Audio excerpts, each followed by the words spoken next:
माहौल में आप लोग का मोटिवेशनल प्रोग्राम किया जा रहा है, किस तरह का प्रोग्राम होगा, क्या कुछ विशेष? पहली बात तो ये मोटिवेशन प्रोग्राम नहीं है।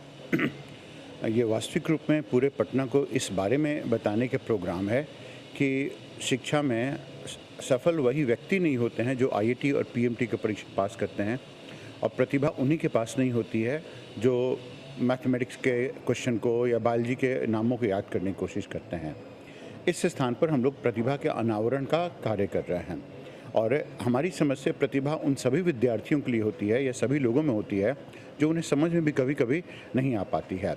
अब आप ऐसा सोचिए कि 100 विद्यार्थी आईआईटी में जाते हैं और उसमें से मुश्किल से 5 या 10 या 15 क्वालिफाई कर पाते हैं, तो क्या ज़िंदगी में सिर्फ वही सफल हो सकते हैं? उन 95 विद्यार्थियों का क्या होगा, या 90 विद्यार्थियों का जो आईआईटी और पीएमटी के परीक्षा में सफल नहीं होते हैं? तो यह उनके लिए विशिष्ट कार्यक्रम है, यह मोटिवेशनल प्रोग्राम नहीं है। इस कार्यक्रम का जो मुख्य उद्देश्य है वह यह है विद्यार्थियों को बताना कि आपके पास में आपकी भाषा भी प्रतिभा होगी, आपकी कार्यक्षमता भी है, आपकी संगठनात्मक शक्ति भी है। अगर आप लोगों से बहुत दोस्ती करते हैं तो वह भी प्रतिभा का हिस्सा है, और सभी लोगों को अगर आप मेल जोल में बना के रखते हैं कि सामाजिक पूंजी बनाते हैं तो वो भी प्रतिभा का ही हिस्सा है। ऐसे सभी विद्यार्थियों के लिए जो समझते हैं कि आईआईटी और पीएमटी से ज़िंदगी समाप्त नहीं हो जाती है, उनके लिए 5 सबसे अच्छे विकल्प उनके लिए आ सकते हैं, और अगर उनके पास में प्रतिभा है, नहीं है तो इस प्रतिभा को तराशने का कार्य करेंगे। तो इस कल के कार्यक्रम के सहारे हम उनको बताने की कोशिश कर रहे हैं कि अगर उनमें भाषा अच्छी है, वो पढ़ सकते हैं, उससे अधिक सीख सकते हैं, और अन्य बातों से जैसे कहाँ सीख सकते हैं, प्रेक्षण शक्ति के द्वारा सीख सकते हैं, लोगों के बातचीत के द्वारा सीख सकते हैं, दूरदर्शन को देखकर सीख सकते हैं, टेलीविज़न को, सिनेमा को देखकर सीख सकते हैं। तो जिन जिन आधारों पर वह सीख सकते हैं, उस सीखने का उपयोग वह अपने पूरे कैरियर में कहाँ कर सकते हैं और किस किस कैरियर में कर सकते हैं। सीखने से उनका पढ़ने का काम अपेक्षाकृत आसान हो जाता है, और सीखता वही व्यक्ति है जो जिसमें जजमेंटल क्वालिटीज़ बहुत नहीं होती हैं। जो जजमेंट करता है वो सीखता नहीं है, और जो सीखता है वो हर एक बात से सीखने की कोशिश करता है। तो अगर किसी विद्यार्थी में यह गुण है तो उन्हें लेकर हम लोग उन्हें 5 एश्योर्ड कैरियर देंगे। अगर हम लोग बात करते हैं 5 एश्योर्ड कैरियर, तो सिर्फ आप ऐसे ही समझिए कि ये लीगलिटी की बात है, इसलिए गारंटी शब्द का प्रयोग नहीं कर सकते हैं, लेकिन ये 5 एश्योर्ड कैरियर में सिविल सर्विसेज एक, हायर लेवल एकेडमिक्स एक है, फिर तीसरा कैरियर ऑथरशिप, मतलब वो लेखक बन सकते हैं, चौथा कैरियर होता है इंटरनेशनल बिजनेस लीडर, पाँचवा कैरियर हो सकता है जो मीडिया प्रोफेशनल बन सकते हैं, और आगे आने वाले 10 वर्षों में हमारे देश को बहुत अच्छे ऐसे लोगों की आवश्यकता पड़ेगी जो लोगों की मानसिकता को समझकर उनका प्रतिनिधित्व भी कर सकें। तो ऐसे लोग जो मेंबर ऑफ पार्लियामेंट भी बन सकें, उनके लिए भी किन किन बातों की आवश्यकता पड़ेगी।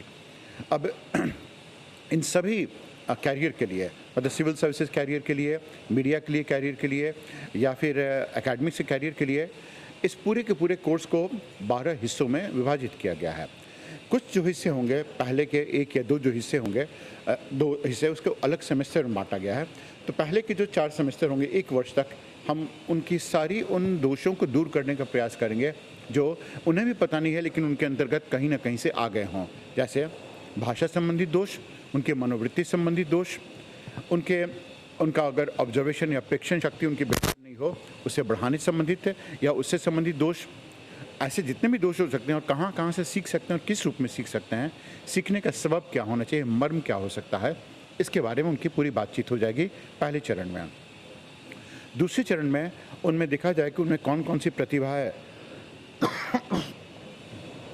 इस प्रतिभा का अनावरण करने के लिए उन्हें बहुत से ऐसे नए रास्तों से लेकर जाना पड़ेगा। जैसे उन्हें एक इवेंट ऑर्गेनाइज करने के लिए दिया जाएगा, भारत के ऊपर में भारत के भ्रमण के लिए ले जाया जाएगा, उन्हें आपस में डिस्कस करके एक नई किताब को पढ़ने के लिए दी जाएगी, और फिर कहा जाए कि इन पूरी किताब को वह लोगों को बताएं, अपने विद्यार्थियों को बताएं, अपने शिक्षकों को, अपने विद्यार्थियों के सहपाठियों को बताएं।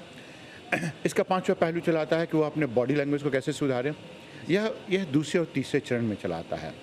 5वें चरण में, चौथे चरण में जब बात चली आती है, वो चली आती है कि अपने आसपास के पर्यावरण को वो कैसे प्रबंधित कर सकते हैं, किस रूप में उसे संरक्षण दे सकते हैं। अब अपने पेड़ पौधों के साथ में कैसे संसर्ग कर सकते हैं, लोगों के साथ में कैसे कर सकते हैं।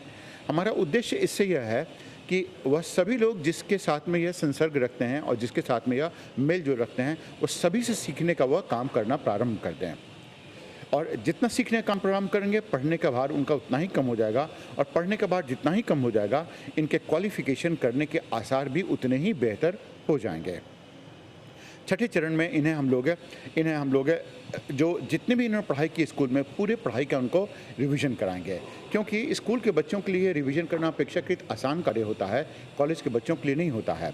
स्कूल के बच्चों के लिए इसलिए आसान कार्य होता है क्योंकि तुरंत उन्होंने अपनी स्कूल की शिक्षा उन्होंने समाप्त की है, तो इसलिए उनके लिए अपेक्षाकृत आसान कार्य होता है। और यह रिवीजन करने के उपरांत में वह क्या कर सकते हैं कि उनका सारा कोर्स बिल्कुल पूरी तरह से रिवाइज हो जाएगा।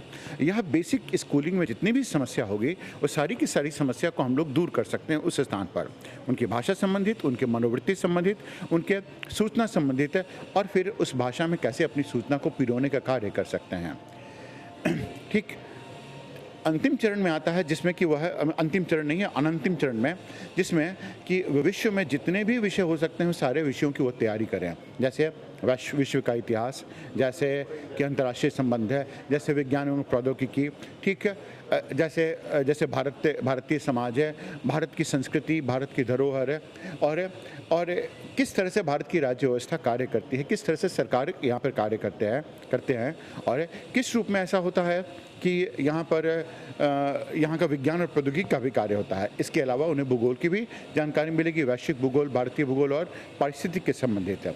यह जानकारी किसी भी जर्नलिस्ट के लिए भी उतनी ही महत्वपूर्ण है जितनी कि एक सिविल सर्वेंट के लिए, जितनी कि एक एकेडमिशियन के लिए, जितनी कि एक लेखक के लिए, और जितनी एक बिजनेस लीडर के लिए, और उनके लिए तो बिल्कुल ही आवश्यक है अगर वह किसी रूप में अपने प्रतिनिधित्व करना चाहते हैं पार्लियामेंट में, उनके लिए आवश्यक हो जाता है। इसे अध्ययन करने के उपरांत में उन्हें हम देखेंगे कि क्या वह इन बातों का विश्लेषण करने की क्षमता रखते हैं, या इन बातों को वो सिर्फ सूचना के रूप में देखते हैं। अगर वह विश्लेषण करने की क्षमता रखते हैं तो तब उन्हें उनकी लेखन पद्धति को विकसित करने का कार्य किया जाएगा, और अगर लेखन पद्धति विकसित है तो इनके फिर बोलने के तरीके में सुधार किया जाएगा कि किस रूप में जितनी भी बातों को उन्हें जाना है वो किस रूप में प्रस्तुत कर सकते हैं वह। और अगर ये कमियां हैं उनमें तो फिर से 1 या 2 महीने का समय लिया जाएगा, और उनके फिर से उन्हें एक ट्रेनिंग दी जाएगी, मेंटरिंग की जाएगी कि वह किस तरह से अच्छा बोल सकते हैं, अच्छा लिख सकते हैं, या किस तरह के कार्य वो बेहतर रूप में कर सकते हैं। तो इस चरण के उपरांत में फिर उन्हें ढेर सारे विविध प्रकार के व्यक्तियों से भी भेंट कराने की बात आएगी, और जितने व्यक्तियों से भेंट करेंगे उनके साथ में अपने विचारों का आदान प्रदान करेंगे, उनकी वाक्य स्पष्टता बढ़ेगी, उनकी वाक्य क्षमता बढ़ेगी, उनके बोलने की क्षमता बढ़ेगी, लिखने की क्षमता बढ़ेगी, और उनकी अपनी संकल्पनात्मक अभिवृद्धि भी होते रहेगी। इस चरण के उपरांत में हम लोग बच्चों को कहेंगे कि उसके बाद वो जो कौन सा कैरियर उनके लिए बेहतर होगा सुझाव देंगे। क्या वो एकेडमिक्स में जा सकते हैं, क्या वो जर्नलिस्ट बन सकते हैं और विश्व स्तरीय जर्नलिस्ट बन सकते हैं, क्या वो सिविल सर्वेंट बनना चाहते हैं, क्या बिजनेस लीडर बनना चाहते हैं। एक उनका साइकोलॉजिकल टेस्ट लिया जाएगा, और अंतर्राष्ट्रीय मानक का ये साइकोलॉजिकल टेस्ट होगा, मनोवैज्ञानिक टेस्ट होगा। उसके उपरांत में हर एक विद्यार्थियों को हम लोग ये बात बता देंगे कि देखिए आपके लिए क्या बेहतर है, आप में कौन कौन से गुण हैं, और इन गुणों का उपयोग आप सबसे अच्छी तरह से कहाँ पर कर सकते हैं, किस स्थान पर कर सकते हैं। और अगर इस स्थान पर अपने गुणों का उपयोग कर सकते हैं तो आपके लिए यही कैरियर सबसे बेहतर होगा। हम लोग यह मानते हैं कि अगर विद्यार्थी उस कैरियर को लेते हैं जिसके लिए वह सबसे अच्छे रूप में बने हुए हैं, वह कैरियर उनका मनोरंजन हो जाता है, और जहाँ मनोरंजन हो जाता है कैरियर, वहाँ पर ज़िंदगी भर आपको काम करने की आवश्यकता नहीं पड़ती है। और आप सोचिए, जिस काम को आप कर रहे हैं और वही आपका मनोरंजन है, तो आपने ज़िंदगी भर कोई काम किया ही नहीं। उस काम के संदर्भ में वह अच्छा करेंगे ही करेंगे, उन्हें अच्छा करना ही करना है। सिर्फ उन्हें इतनी ही बात चाहिए कि वह अपने अनुकूल, अपने मन के अनुकूल वह अपना काम करना प्रारंभ कर दें। सिर्फ इतनी ही बात की आवश्यकता है। तो यह कैरियर का बिल्कुल ही नया आवरण है। भारत में पहली बार ऐसा इसकी शुरुआत की गई है, और यह टीचिंग नहीं है, यह ट्रेनिंग भी नहीं है, यह कोचिंग भी नहीं है, पूरी तरह से विशुद्ध मेंटरिंग है। मतलब कि विद्यार्थियों के गुणों को, दोषों को देखकर उनके लिए क्या बेहतर हो सकता है और कितना बेहतर होगा, किस रूप में बेहतर होगा, यह बताने का। और उनके साथ में हमेशा उन्हें ही नहीं, उनके माता पिता को, उनके संगी साथियों को, उनके पूरे के पूरे पर्यावरण में यह बताने का प्रावधान किया जा रहा है।